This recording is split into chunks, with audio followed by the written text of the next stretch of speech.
नांदेड शहर तसा काँग्रेसचा बालेकिल्ला मात्र अशोक चव्हाण यांनी भाजपात प्रवेश केल्यामुळे नांदेड शहराची राजकीय समीकरण बदलली।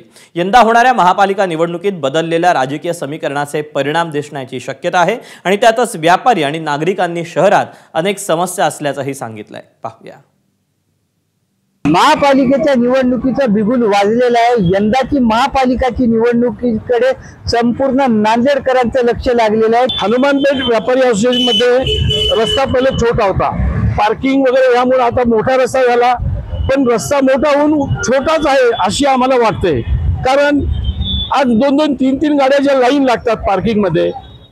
पार्किंगची जी व्यापाऱ्याची हक्काची जागा आहे पार्किंगची, ती हातगाड्यावाले लावून पार्किंग वाल्यांना आमच्या कस्टमरला त्रास होतो।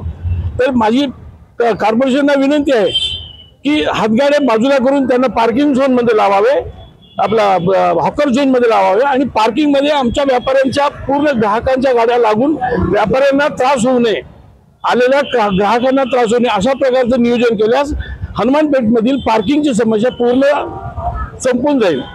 पार्किंग पहले रोड छोटा था तो वैसे ही था, आज बड़ा हो गया तो वैसे ही है, उससे समस्या बढ़ गई है क्योंकि गाड़ी की 1-1, 2, 3-3 लाइन लग रही है। रोड बड़ा हो गया तो 3 लाइन गाड़ी की लग रही है, फिर गाड़ी वाले खड़े हो रहे हैं। तो जैसे बड़े सिटी में एक लाइन मार के रखते हैं कि भाई ये गाड़ी इसके बाहर नहीं लगना चाहिए, तो ट्रैफिक पुलिस और महानगर पालिका अगर एक लाइन मारे तो लोगों को डर रहेगा भाई इसके बाहर फाइन फाड़ेंगे, तो कोई बोलने वाला नहीं। इसलिए 3-3 लाइन लग रही है और ट्रैफिक वैसे वैसे है। इतने बड़ी मार्केट रखी है, अंदर जाने का रास्ता नहीं है और ग्राहक की गाड़ी नहीं लग रही है, दूसरे लोग गाड़ी लगा के चले जा रहे हैं। तो 3-3 लाइन नहीं लगनी चाहिए, उसके लिए एक लाइन मारना चाहिए महानगर पालिका ने या ट्रैफिक पुलिस ने, तो वो हिसाब से फाइन के डर से लोग लगाएंगे नहीं बाहर गाड़ी और सही रहेगा। तक्रारी लोकांनी केलेल्या आहेत बरेचदा।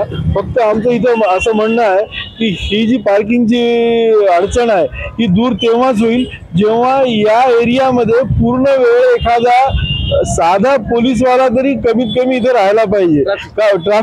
ट्रॅफिक मध्ये लक्ष देणारा ट्रॅफिक कंट्रोलर किंवा एक सर्वसाधारण पोलीस तरी राहायला पाहिजेत, जे की याच्यावर निर्बंध आणू शकतात। व्यापाऱ्यांनी कितीतरी सांगितलं किंवा आम्ही कोणालाही कस्टमरला काही सांगितलं तर ते कोणाचंही ऐकत नाही। त्याच्यासाठी या एरियामध्ये जिथे सगळ्यात जास्त वर्दळ आहे तर पूर्ण वेळ इथं ट्रॅफिक कंट्रोलर असावा एवढी आमची विनंती आहे। बाकी काय नाही। आम्हाला फक्त एकच म्हणणं आहे, या इथं मार्केट एक नवीन मोठं झालेलं आहे, पण तिथं सगळा दारू अड्डा झालेला आहे, तरी त्याच्याकडे नगरपालिकेने लक्ष द्यावे। तिथं संडास बाथरूम इतके स्वच्छ ठेवलेले होते, मोठमोठे भारीचे हे लावलेले होते, सगळे फोडून नळ वगैरे सगळे घेऊन गेलेले होते। त्यांना म्हणणारच कोणी राहिलं नाही। आम्ही म्हणायला गेलं तर आमच्यावरच त्यांचं ऑब्जेक्शन येते, तुम्ही कोण आहेत म्हणणारे म्हणून। आता हे भाजी मंडई या गल्लीमध्ये बसले आहेत, जायला यायला लेडीजला इतका त्रास आहे की विचारू नका। इतके दिवसापासून आम्ही लाईटची सोय करा म्हणून सांगितलं होतं त्या गल्लीत, तर लावली नाही आणि भाजी मंडईवाल्याला बसवल्याबरोबर 3 फोकस लावले। तर हे कुठला न्याय आहे? म्हणजे पब्लिकसाठी तुम्ही नाही आहेत असंच आम्हाला म्हणावं लागेल। नांदेडमध्ये आतापर्यंत जे आहेत ते 81 पैकी 71 जागा जे आहेत ते राज्याचे माजी मुख्यमंत्री अशोक चव्हाण यांना या नागरिकांनी निवडून दिलेले आहेत। त्यानंतरही त्यांची जी सर्वात मोठी समस्या जी आहे ती ट्रॅफिक संदर्भातली आहे।